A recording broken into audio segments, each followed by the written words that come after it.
नमस्कार साथियों।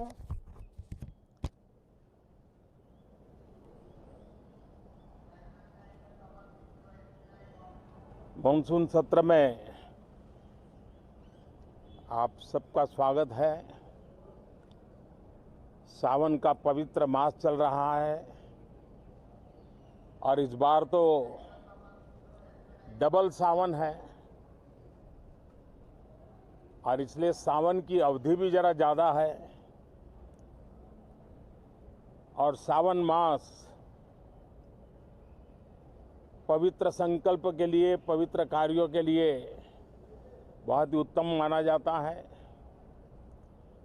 और आज जब लोकतंत्र के मंदिर में इस सावन के पवित्र मास में मिल रहे हैं तो ये लोकतंत्र का मंदिर ऐसे अनेक पवित्र कार्य करने के लिए इससे बड़ा उत्तम अवसर नहीं हो सकता है। मुझे विश्वास है कि सभी माननीय सांसद मिलकर के इस सत्र का जनहित में सर्वाधिक उपयोग करेंगे।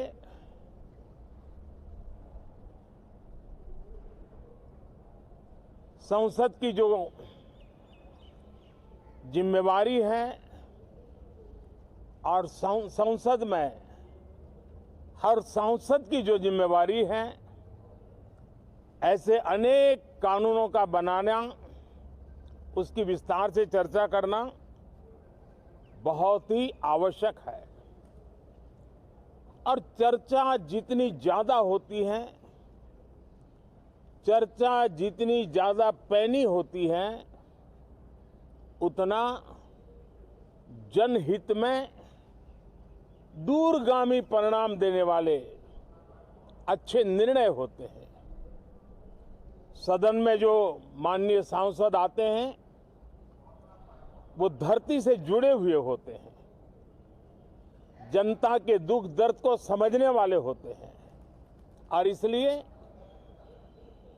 जब चर्चा होती है तो उनकी तरफ से जो विचार आते हैं वो जड़ों से जुड़े हुए विचार आते हैं और इसलिए चर्चा तो समृद्ध होती है, निर्णय भी सशक्त होते हैं, परिणामकारी होते हैं।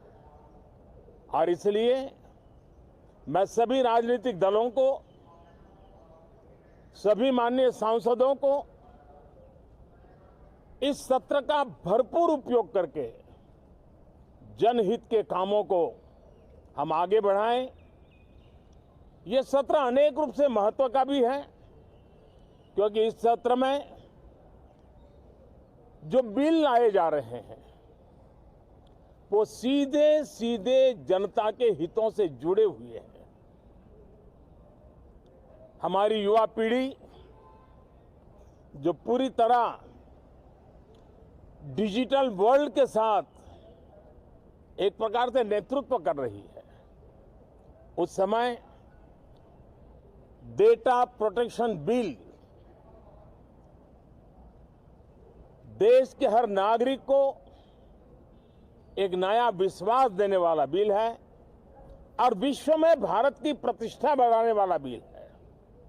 उसी प्रकार से नेशनल रिसर्च फाउंडेशन, ये बिल एनआरएफ, नई शिक्षा नीति के संदर्भ में एक बहुत बड़ा अहम कदम है और इसका उपयोग अनुसंधान को बल देना, इनोवेशन को बल देना, रिसर्च को बल देना और हमारी युवा पीढ़ी जो विश्व के अंदर नए उपक्रमों के द्वारा विश्व का नेतृत्व करने का सामर्थ्य रखती है, उनके लिए बड़ा अवसर देकर के आ रही है। जनविश्वास बिल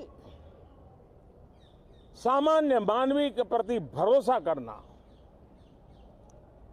अनेक कानूनों को डिक्रिमिनलाइज करना, इस मुहिम को आगे बढ़ाने वाला ये बिल, उसी प्रकार से जो पुराने कानून है उनको खत्म करने के लिए भी एक बिल में प्रावधान किया जा रहा है।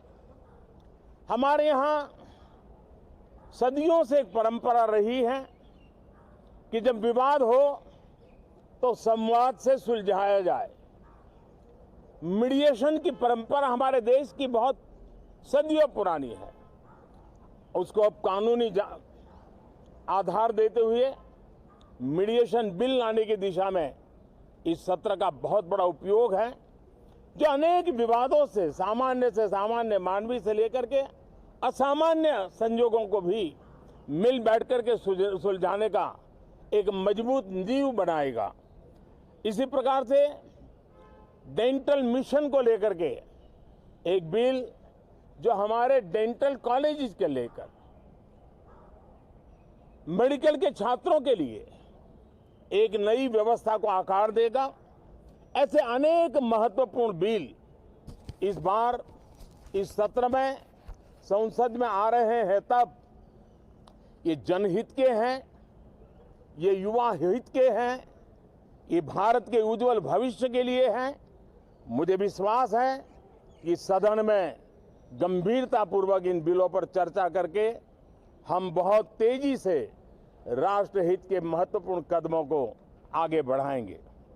साथियों, आज जब मैं आपके बीच आया हूं, इस लोकतंत्र के मंदिर के पास खड़ा हूं, तब मेरा हृदय पीड़ा से भरा हुआ है, क्रोध से भरा हुआ है। मणिपुर की जो घटना सामने आई है, किसी भी सभ्य समाज के लिए ये शर्मसार करने वाली घटना है। पाप करने वाले, गुनाह करने वाले कितने हैं, कौन है, वो अपनी जगह पे है, लेकिन बेइज्जती पूरे देश की हो रही है। 140 करोड़ देशवासियों को शर्मसार होना पड़ रहा है। मैं सभी मुख्यमंत्रियों से आग्रह करता हूं कि वे अपने राज्य में कानून व्यवस्था को और मजबूत करें, खास करके हमारी माताओं बहनों की रक्षा के लिए कठोर से कठोर कदम उठाएं।